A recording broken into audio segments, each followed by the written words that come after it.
Toxoplasmose, na verdade, é um assunto extremamente importante, pelo menos em nosso meio.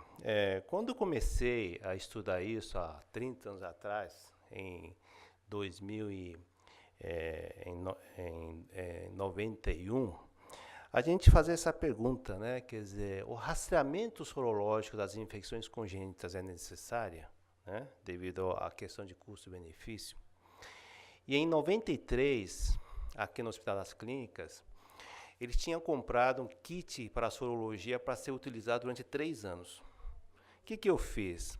Eu peguei todo esse kit de uma forma até irresponsável e eu queria um dado muito rápido e utilizei nas minhas 1.800 gestantes para chegar a essa conclusão.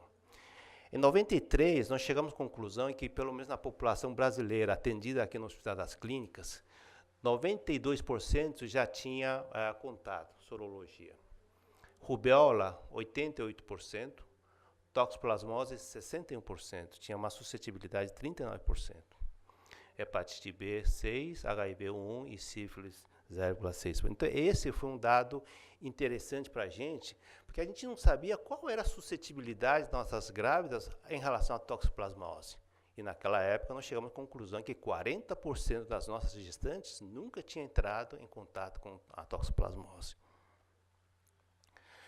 Bom, em relação a rastreamento sorológico, ela é fundamental. Por quê? Porque nós sabemos que quase 90% das gestantes que adquirem a infecção, elas são assintomáticas ou são oligossintomáticas. É uma febre, mialgia, parece uma virose, mas nada que possa dizer que seja toxoplasmose.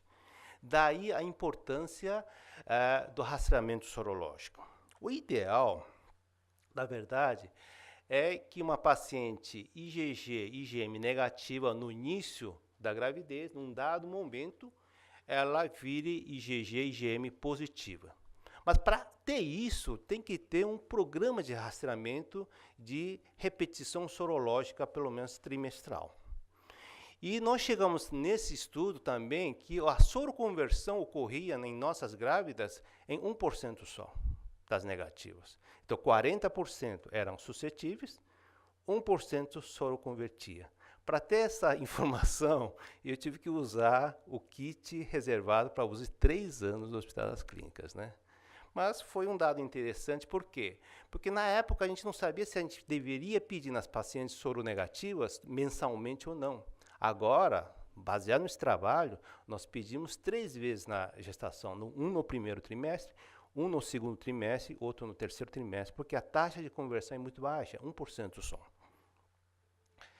Em pacientes suscetíveis, IgM e IgG negativa, qual a importância disso, da suscetibilidade? É a possibilidade de você instituir as medidas preventivas para que a paciente não adquira aquela infecção aguda na gravidez.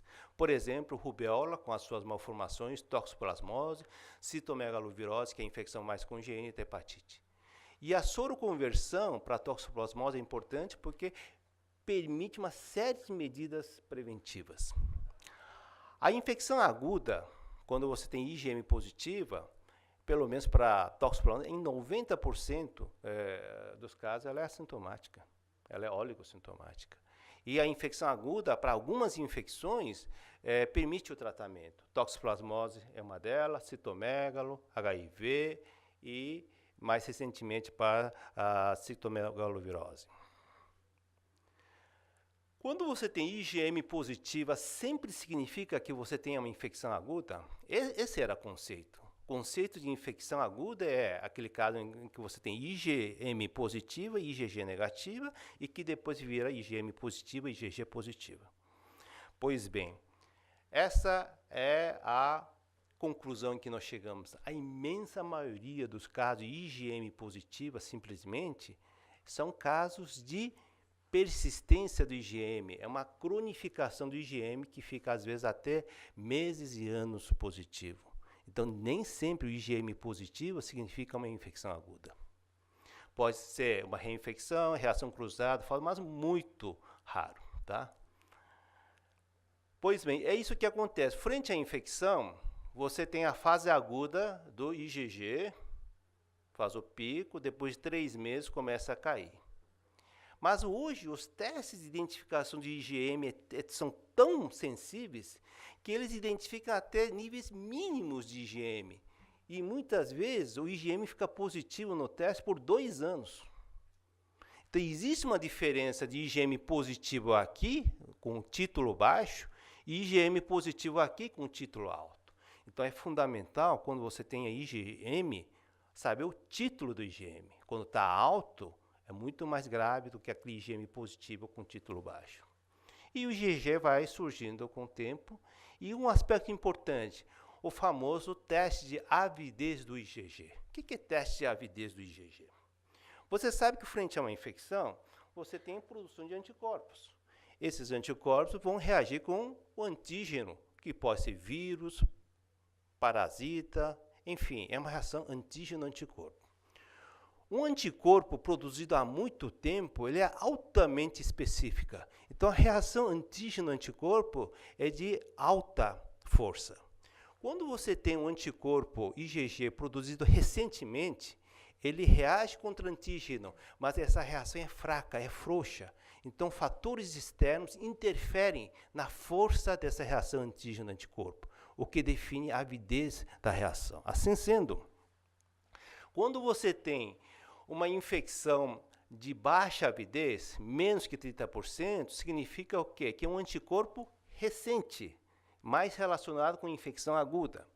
Quando você tem uma avidez alta, mais que 60%, é um anticorpo antigo, altamente específico, onde a ligação é muito forte.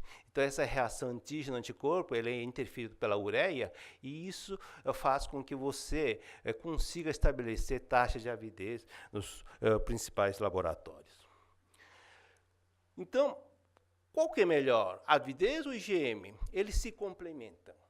Por exemplo, quando o IgM é positivo, você tem uma alta sensibilidade, mas ela tem baixa especificidade, porque na imensa maioria das vezes é o quê? É um resquício de uma infecção aguda. Em 90% dos casos de IgM positiva, tem o quê? Avidez maior que 60%, significando o quê? Que é uma infecção antiga, entendeu? Já a avidez do IgG, ele é muito importante porque ele interfere com transmissão vertical. Quando você tem uma alta avidez, que é uma infecção antiga, a transmissão é baixa. Quando você tem baixa avidez, infecção recente, a transmissão para as infecções varia do tipo de infecção, mas para a toxoplasmose chega em torno de 30% dos casos comprometidos. Então, o título do IgM é importante, a resposta, agora vocês sabem como responder. Claro que sim. Esse é um estudo que nós fizemos em quase 2.500 pacientes no Fleury, onde nós encontramos 60 casos de IgM positivo, 2.4. Desses 64, 57 tinha título menor que 4 e 3 tinha título maior que 4. E nós chegamos à conclusão que quando o título está acima de 4, significa uma infecção aguda recente. Abaixo de 4, infecção IgM positiva, uma infecção antiga. Dessa forma, qual seria o gold standard de uma infecção congênita? Aquela que você vai no primeiro pré-natal, no primeiro trimestre, você pede sorologia, deu tudo negativo. No segundo trimestre, você pede sorologia, deu tudo positivo. Então, aquela mudança ocorreu na gravidez. Essa é a melhor forma de fazer diagnóstico de infecção aguda na gravidez, que é pela soroconversão. Mas para ter soroconversão, você tem que ter uma política de rastreamento sorológico sistemática em todas as grávidas, não somente quando tem sintomatologia ou não. Uma outra forma de fazer diagnóstico é o teste de avidez, mais do que IgM positivo, porque a maioria do IgM positivo é um falso positivo. Então, você faz um teste de avidez e se você tiver uma baixa avidez, menos que 30%, significa um anticorpo de duração recente, pouca aderência aos antígenos, aí você teria o diagnóstico de infecção recente. Assim sendo, as infecções que nós rastreamos sistematicamente em nosso meio é a toxoplasmose, rubéola, citomegalo, sífilis, HIV, hepatite.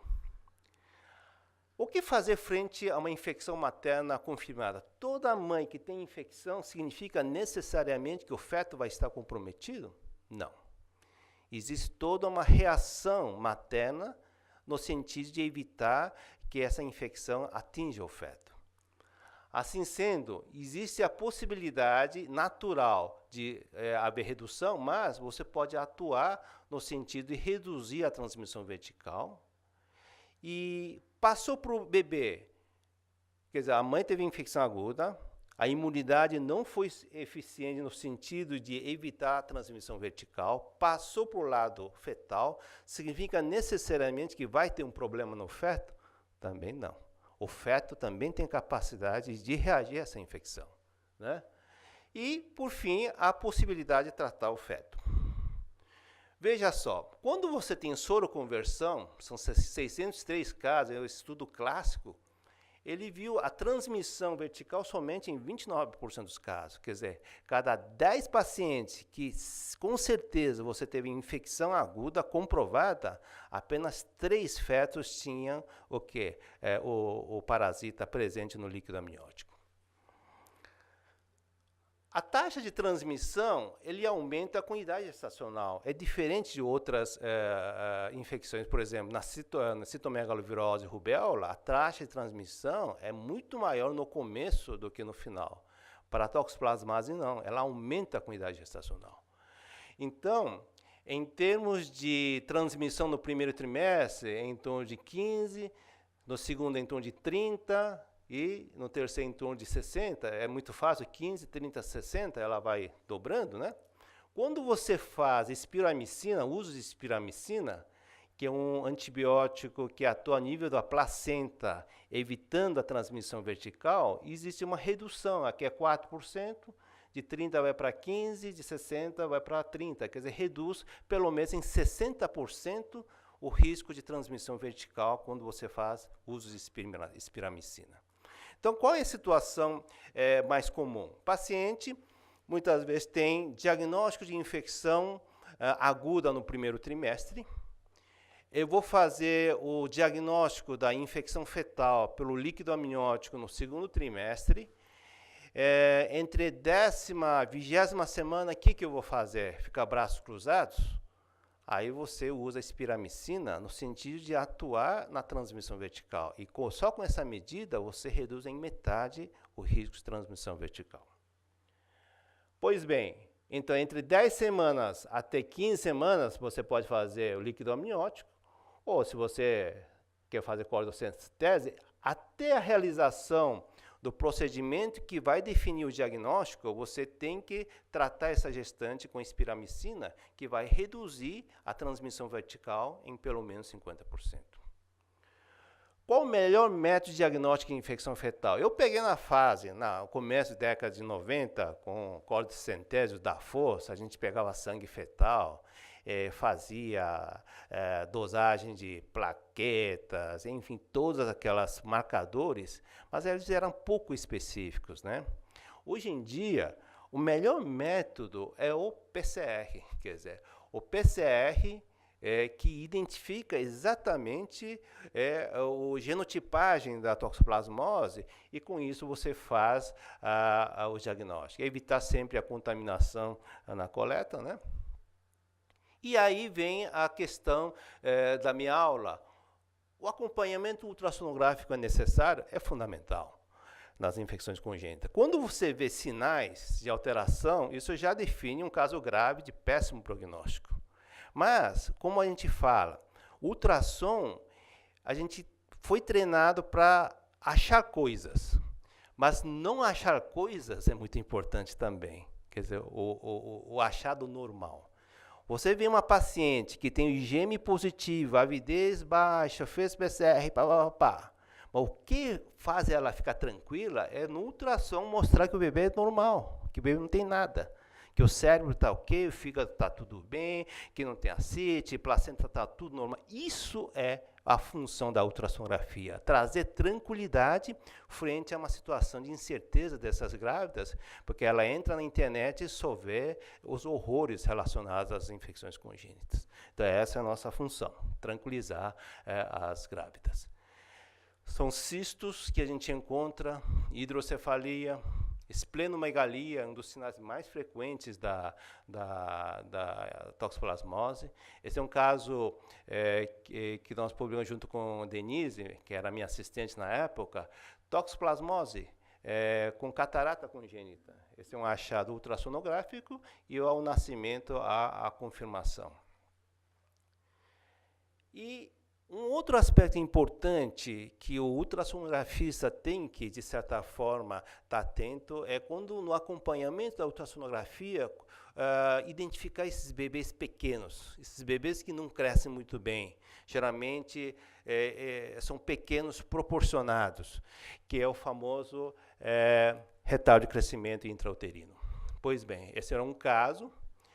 Tinha ventriculomegalia 13. Geralmente esses casos têm uma ventriculomegalia moderada, raramente passa 15, 18. Né? Placenta espessa, né, para idade gestacional, estava 33 milímetros. Né? A ressonância mostra toda essa alteração, ventrículo, placentomegalia. Né? 21 semanas estava normal, 22 semanas já está desse jeito. E o crescimento, quer dizer, cefálico, abdominal, né? Tudo abaixo da curva, mostrando que um bebê, muitas vezes, essas infecções, elas manifestam interferindo no crescimento fetal e é um cuidado que a gente tem que ter. Esse é um caso que teve PCR positivo para a toxoplasmose. E na sistematização da ultrassonografia fundamental, placenta, quer dizer, toda vez que você vê uma placenta muito espessa, pensar, ventriculomegalia, fígado grande, mais do que isso, baço grande, esplenomegalia, calcificações cerebral hepática, são geralmente periventriculares, retardo de crescimento e, em alguns casos específicos, catarata. Esses são alguns dados que a gente vê. Eu não sabia quem ia dar a segunda aula, então eu imaginei que ia dar uma rápida passada no Zika vírus. Então eu vou passar rápida, porque o professor Mauad vai falar sobre Zika vírus. Né? Zika vírus é uma coisa antiga, né? Veio da África e Uganda, e chegou em 1950, primeiras infecções humanas. Quer dizer, não é uma coisa de um dia para outro, né? Aí chegou em abril de 2005 na Bahia, aí foi espalhando, né? Veja bem, nas causas de microcefalia, infecções congênitas, todas podem dar microcefalia. Então, essa é a informação que eu queria dar para público mais jovem. Agora microcefalia é Zika, né? Não é bem assim. Qual a infecção congênita mais frequente na espécie humana? É a citomegalovirose. Ocorre em 1 a 2% de todos os recém-nascidos. Né? Qual a incidência de Zika? Mas não chega nem perto. Né? Então é importante que as infecções sempre sejam, vamos dizer, abordadas nos casos de microcefalia. Tá? Diagnóstico eu vou passar, em vez de usar percentil, normalmente usa 3 desvios de padrões, né? Vou passar rapidinho, porque o professor Mauad. E esse é um slide que o Pedro Pires me mandou, as principais alterações no Zika que ele encontrou. Ventriculomegalia mais frequente, calcificações cerebrais, lesões da fossa posterior, retardo de crescimento, enquanto petota, artrogripose, quer dizer, praticamente ela não foge muito de outras infecções. Talvez o fato de interferir no lobo frontal do cérebro desse vírus seja uma das coisas mais específicas, né? Vou passar mais rapidinho. Calcificações cardíacas, né? Uma coisa relativamente rara. Uma placenta com aspecto miliar, né? Utilizar 3 desvios padrões como critério diagnóstico, de 2 para 3 já é uma alerta, né, para microcefalia. Eles encontraram crânio pequeno, couro cabeludo e pele prenasal em excesso, né? Existe um excesso de pele prenasal, né? Osso nasal inclinado, porque o lobo frontal desaba, né? Então lembra um pouquinho esses casos iniciais de anencefalia crânea, né? Para finalizar, então, quando você vê uma infecção congênita, IgM positiva, avidez baixa, PCR confirmou, e você vê alterações ultrassonográficas, isso significa que a infecção tem pelo menos 12 semanas de atividade. Os achados ultrassonográficos são geralmente tardios. Você não vê manifestações ultrassonográficas antes de 20ª semana, são segunda metade da gravidez. É importante na monitoração de tratamento, principalmente nos casos onde o resultado laboratorial é positivo, você está dando medicamento e você não tem nenhum sinal ultrassonográfico, que é um bom sinal, né? E, logicamente, quando você tem alteração ultrassonográfica, o prognóstico nesses casos são de prognóstico ruim. Então, em poucas palavras, era o que tinha que falar em relação à ultrassonografia nas infecções congênitas. Ela não serve como rastreamento, ela é mais sinal de prognóstico, de tranquilidade, mas é fundamental que o pré-natal moderno sempre seja acompanhado de um bom rastreamento sorológico. Por quê? Porque em 90% das infecções congênitas, a infecção é assintomática, oligossintomática, e com isso você não tem condições de tomar nenhuma medida preventiva na transmissão vertical. Muito obrigado.